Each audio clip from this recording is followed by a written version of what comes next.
Hello दोस्तों, welcome back to my channel. मेरे channel में आप सभी लोगों का स्वागत है।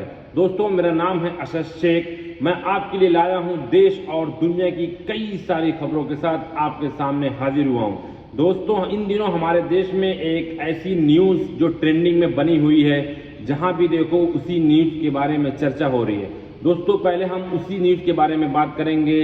जी हाँ, मैं बात कर रहा हूं सोनम रघुवंशी और राजा रघुवंशी के बारे में, जो रिसेंटली राजा रघुवंशी की हत्या हो जाती है। उसकी ही वाइफ सोनम रघुवंशी के हाथों जो अपने बॉयफ्रेंड राजा के साथ, उसका भी नाम राजा, मिलकर षड्यंत्र रचती है और हनीमून पे जाने के दौरान हनीमून पे लेकर जाती है, जहां पर उसने एमपीज के 3 लोगों को सुपारी देती है अपने बॉयफ्रेंड के साथ और उसको मौत के घाट उतार देती है। लेकिन उसी मोड़ में एक नई जो दिशा मिली है, उसका भाई सोनम रघुवंशी का भाई मीडिया से बात करते हुए बताता है कि वो रिसेंटली अभी राजा रघुवंशी की मां से मिला है। उसने बताया कि गाजीपुर में सोनम रघुवंशी से उसकी 3 मिनट की मुलाकात हुई थी।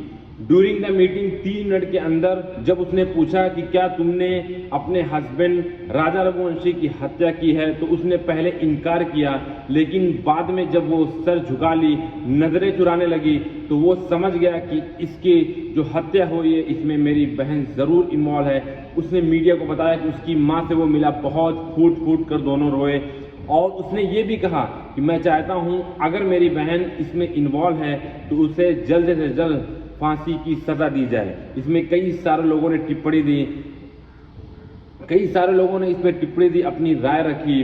कंगना रनावत ने कहा कि एक लड़की जो अपने माँ से डरती थी, नहीं बताई कि उसे मोहब्बत है किसी और से और शादी नहीं करना चाहती, लेकिन वो इतनी बड़ी कैसे प्लानिंग कर सकती है मौत के घाट उतारने की।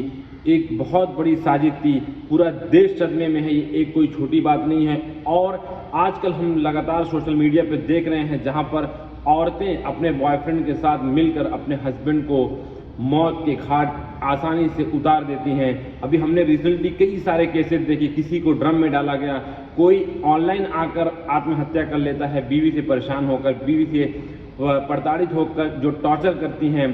दोस्तों, ऐसे ही हमारे समाज में आजकल सोशल मीडिया के ज़रिए कई सारे खबरें आती हैं जो हमें झकझोर कर रख देती हैं। हमें इस पर एक्शन लेना होगा, क्योंकि इसकी वजह से पूरा मर्द समाज डरा हुआ है।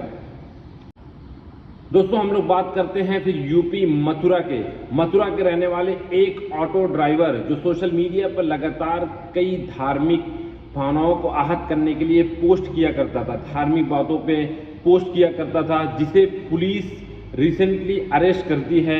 जब उसकी इंक्वायरी करती है, उसका मोबाइल चेक करती है, तो उसमें कई सारे अश्लील वीडियोस, कई सारे फोटोज उसके मोबाइल में पाती है। जब उसको डिटेल से निकालती है तो पुलिस के मुताबिक वो 2 साल के अंदर 23 हिंदू लड़कियों को फंसा चुका था।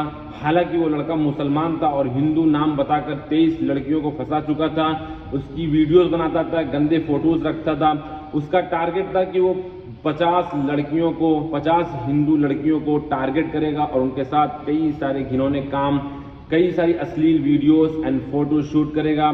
उसने पुलिस को बताया कि उसका ये टारगेट था कि वो कम से कम 50 लड़कियों के साथ ऐसा करेगा।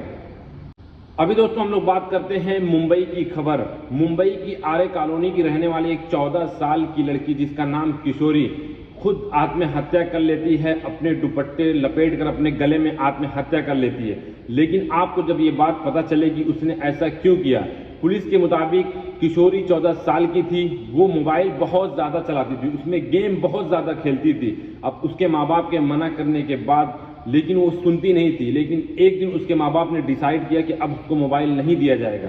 वो कंटिन्यू मोबाइल मांगती रही, माँ बाप ने मना कर दिया, तो वो गुस्से में आकर रूम बंद करके खुद आत्महत्या कर लेती है। दोस्तों, अब सवाल ये है कि हम अपने बच्चों को मोबाइल देते ही क्यों हैं। आज हम लोग अगर देखें हमारे सोसाइटी, हमारे समाज, हमारे घर में, तो हम लोग सिर्फ अपना जान छुड़ाने के लिए अपने बच्चों को मोबाइल देते हैं और वही आदत खराब हो जाती है आगे चलकर और हमारे बच्चों का भविष्य खराब कर रही है। तो जितना हो सके हमारे बच्चों को मोबाइल से दूर रखिए, वरना हमारी आने वाली जो नस्ल है, हमारे जो आने वाले फ्यूचर है, वो खराब हो जाएंगे।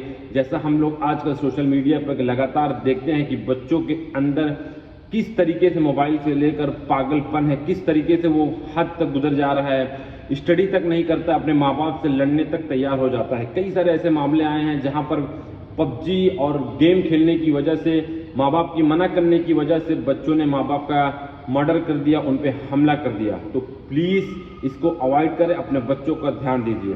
फिर मिलेंगे एक नई वीडियो के साथ, एक नई बातों के साथ। आई होप ये सब वीडियो आपको पसंद आई होगी। ऐसे ही वीडियोस और जानकारी वीडियोस देखने के लिए मेरे चैनल को लाइक करें, शेयर करें और सब्सक्राइब करना ना भूलें। जय हिंद।